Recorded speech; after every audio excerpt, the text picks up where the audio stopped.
London, England. In his bed, a young boy sleeps peacefully. Suddenly, a shadow cuts across his bedsheets. The boy wakes to see a huge monster rising from under his bed, breathing fire and shaking the walls with his deafening roar. The boy is terrified. In Africa, a boy wakes up to see a fearsome monster charging towards him, and the boy wails in fear. Around the world, similar events take place. You get the idea that monsters are terrifying children across the globe. Except in Belgium. A monster emerges from the boy's closet, but slips on a bar of soap, into a basket of laundry, and back through the closet door before the boy even has a chance to wake up. The clumsy monster emerges from the door, looks around to make sure nobody saw him, untangles a mess of laundry and clutter from his head, and strides out into the workroom. Grabs a clipboard, starts to fill out the paperwork. This is Johnson. His job, scare kids. He's not very good at his job, however. He fills out his paperwork and ejects the door, which goes up onto an overhead track, where it's carried away to be refiled in the massive door vault. A copy of every door in our world is kept in this giant vault. This offers the monsters instant access to any child's room anywhere in the world. Johnson walks into an adjacent lounge area to turn in his scare report to the dispatch cage. And here in the lounge, monsters relax, chatting and playing cards while they wait for their next scare orders. Hanging on the wall is a Monster of the Month plaque. Johnson gazes longingly at the plaque, imagining the respect it brings to those who receive it. Looking at his reflection, he tries out a scary pose, but he hears giggling behind him. Johnson turns, sees a group of his co-workers. A sock is dangling from his horn. This is embarrassing evidence of his bungled scare.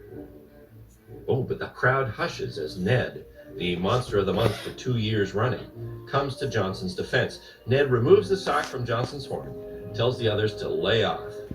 Ned offers him a few scary tips on the side. Suddenly, a booming voice orders Johnson to the boss's office. The boss says, "That last scare of yours is the worst I've ever seen. I should fire you right now, but I'm going to give you one last chance." The boss demotes Johnson to the minor leagues and gives him 1 week to redeem himself. He grabs a scare order off the top of the stack, hands it to Johnson. "Start with this one. Anybody can do this scare. It's just a little girl." Mary is the youngest of 10 kids, all the rest are boys. Now, her brothers make it their full-time job to torment her as much as possible. She dreads those attacks. Mary hates being scared. Johnson prepares himself, doing his visualization and breathing exercises. He tries to be confident, but there is a lot at stake in this one. As Johnson enters the room and steps towards Mary's bed, the doorknob pops off in his hand. He fumbles around with the loose knob and turns to fix it. Mary wakes up, sees a large, blue, hunched-over figure in a room, and thinks this is her brothers coming to scare her again. This is her chance to get back. She grabs her blanket, sneaks towards it, throws the blanket over the figure, and begins hitting it. Johnson stumbles around, flailing wildly, knocking over furniture, and quickly retreats back through the closet door and slams it behind him. Johnson emerges from the scare tangled in junk. He rushes off to the locker room to tidy up. As he untangles himself, Johnson notices a tiny pair of fingers atop his head. A small human drops to the floor behind him. Johnson is horrified. Letting a human into the monster world is about the worst thing he could have done. For her part, Mary is very angry. She's sure this beast is her brother Paul in an elaborate disguise. However, she doesn't have time to investigate. Johnson quickly wraps her in a blanket, stuffs her in a locker, out of sight from the coworkers. It's quitting time, so he has to try and act casual as he impatiently waits for the others to clean up and leave. But once the coast is clear, Johnson grabs Mary, tries to return her to her bedroom. But he tries to open the door, and the doorknob breaks off in his hand. A mechanic rushes over. After inspecting the mess, he hauls the door back to the shop. Mary is wiggling. Johnson doesn't know what to do. He has no choice but to take the kid home. Johnson runs through the city, a small bundle wiggling under his arm. Once in his apartment, Johnson panics. He has 1 week to prove himself, and he started by bringing a human into the monster world, a crime tantamount to treason. Mary is still sure that Johnson is her disguised brother. She attempts to prove this by removing Johnson's mask. But slowly, Mary realizes Johnson is not wearing a mask. He is a real monster. Mary runs for her life, screaming at the top of her lungs. Johnson's trying to catch her and quiet her down. Suddenly they hear a thumping from below. It's the landlady. What's all that noise up there? Shh, Johnson says, okay, look, Mary, if you want to get home, you're going to have to be quiet and do as I say. The two strike an agreement. Mary is pacified for now. The next morning, Johnson tells Mary his plan. He is going to return to work, find a way to get her home, and she will stay in the apartment out of sight and quiet. Mary doesn't like this, but she has little choice. As Johnson's footsteps fade off down the hall, Mary decides to take matters into her own hands. She sneaks out into the hallway and is about to escape when suddenly she sees the landlady coming. She ducks back into the apartment, but the noise of the door closing alerts the landlady's suspicions. She knows Johnson is left. Who's in there? Her eyes are on these long tentacles. They snoop around the apartment. Who's in there? She asks as she's peeking around the corners. Mary is terrified. I'm not staying here, she tells herself. I'm going to find my own way home. Mary makes a disguise out of things she finds around Johnson's apartment.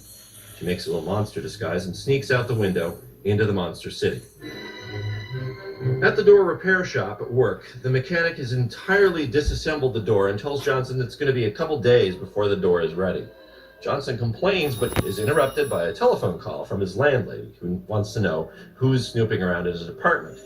I'm going up for a look-see. No, don't. I'll be right there. Johnson rushes home. On his way, Johnson nearly misses a small green monster passing the other direction. He realizes that it's Mary and catches up to her. Mary is furious, demands to be taken home immediately. His apartment is no longer a safe hiding place. Johnson has no choice but to take Mary to work while he figures out what to do next. At work, Johnson tells Mary she can't go home until her door is repaired.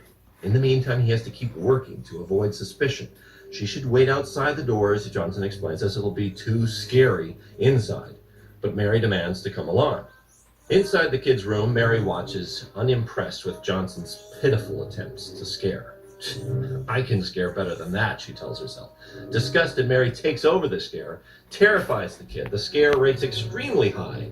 Johnson feels threatened by this success. Mary feels a thrill of retribution for her years of brother's mistreatment. This is her chance to scare someone else for a change. Mary continues to scare kids. She's having a great time. In fact, Mary gets a little carried away. She dreams of new, innovative scare techniques, scare props. Johnson isn't sure he likes this. He's becoming nothing more than Mary's assistant. The boss congratulates Johnson on his success. Keep this up, Johnson. By the end of the week, you could be Monster of the Month. Ned hears of Johnson's success, and his true colors show through. Feeling threatened, Ned vows to do whatever it takes to keep his title as top monster and put Johnson in his place. By now, the two have developed a lingo for their scare routines. Let's do an A-B with a reverse twist, Mary says. I'll go get the prop fangs. Upon arrival of the door, Johnson enters the kid's room to scout around a little bit beforehand. Suddenly he stops. Something about this room looks familiar. It dawns on him. He's standing in Mary's room. The door's been fixed, and now he can send Mary home. But the thought of being without Mary frightens Johnson. How can he possibly become Monster of the Month without her there to do his scares? Leaving the room, Johnson sees Mary returning. Quickly, Johnson removes a telltale drawing from the front of the door, hides it from her view, and ejects the door just as Mary returns. The new door arrives, and the two move on to the next scare without Mary noticing a thing. Over the next couple of days, the successful scares continue. Everything is going great. But then one night, Mary enters the kid's room to do a scare. She pulls back the covers and comes face to face with a little girl. Everything about this whole situation reminds Mary of home. She becomes homesick. She can't bring herself to continue the scare. She turns to leave. Confused, Johnson follows her. Surprise! The whole company turns out to see Johnson awarded the Monster of the Month. The boss presents him with a plaque. Everyone cheers. Having lost his title, Ned is furious. As the revelry continues into the evening, Mary sits alone, feeling incredibly homesick. As she wipes a tear from her cheeks, she removes the monster disguise glasses. Ned's eyes nearly pop out of his head. Johnson has been harboring a human child. Johnson and Mary return to his apartment. Mary is jolted out of her depression when she finds her drawing Clear evidence now that Johnson had access to her door, but didn't tell her. She feels betrayed. How long have you had that door? Were you ever going to let me go home? Angry and bitter, she runs out of the apartment. Johnson is left alone, holding his Monster of the Month plaque. He'd wanted this award his whole life, but now, surprisingly, it doesn't mean anything compared to his feelings about the kid. Johnson runs out after Mary. Mary is nowhere to be seen. She's lost somewhere in the teeming monstropolis. Johnson comes across bits of Mary's costume, which Mary had shed in her furious run. He follows the trail and runs into two old ladies reporting the sighting to a monster police officer. Oh, it was awful. It was cute. And oh, it was disgusting. At the boss's office, Ned relays his discovery. Johnson has let a human into the monster world. The boss grabs his robe, afraid of how the company will look should word of this leak out to the monster public. In Johnson's apartment building, the landlady's favorite evening television program is interrupted by news of a human loose in the city. A reward is being offered for its capture. The landlady calls the police to report a tip. Johnson passes a television store, sees the televised bulletin. Your human is considered cute and dangerous. A manhunt is underway. Mary is feeling lost and very frightened. Her anger spent now, she can't even find a way back to Johnson's apartment. Even things that seem familiar to her are not. The monster world comes alive, closing in on Mary. She finds herself in life-threatening danger.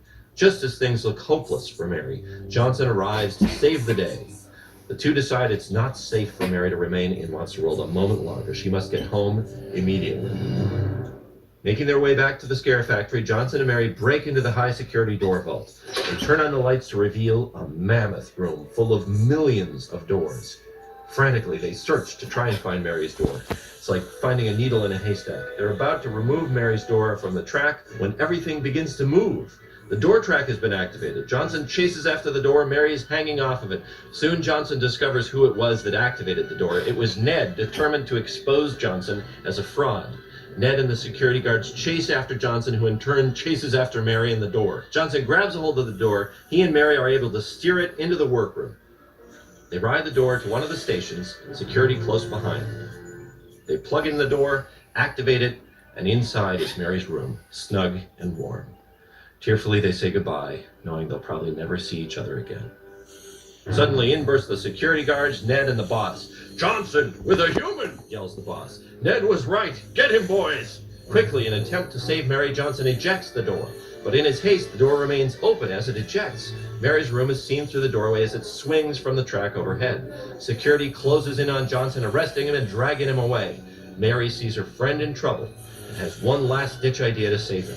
Timing it just right, she loosens the bolt atop the door, causing it to fall from the track. It falls towards the ground, heading straight for Johnson. The security monsters scatter in all directions. The door completely envelops Johnson and smashes into a million pieces on the workroom floor. Back in Mary's room, her brothers are up to their old tricks. However, Mary is no longer frightened by her brother's taunts. In fact, Mary has a little surprise for them. It's Johnson, her best friend, who now lives in her room. Her brothers are terrified, and Mary enjoys a much happier childhood. Even years later, Mary and Johnson still enjoy scaring each other. They live together, happily ever after.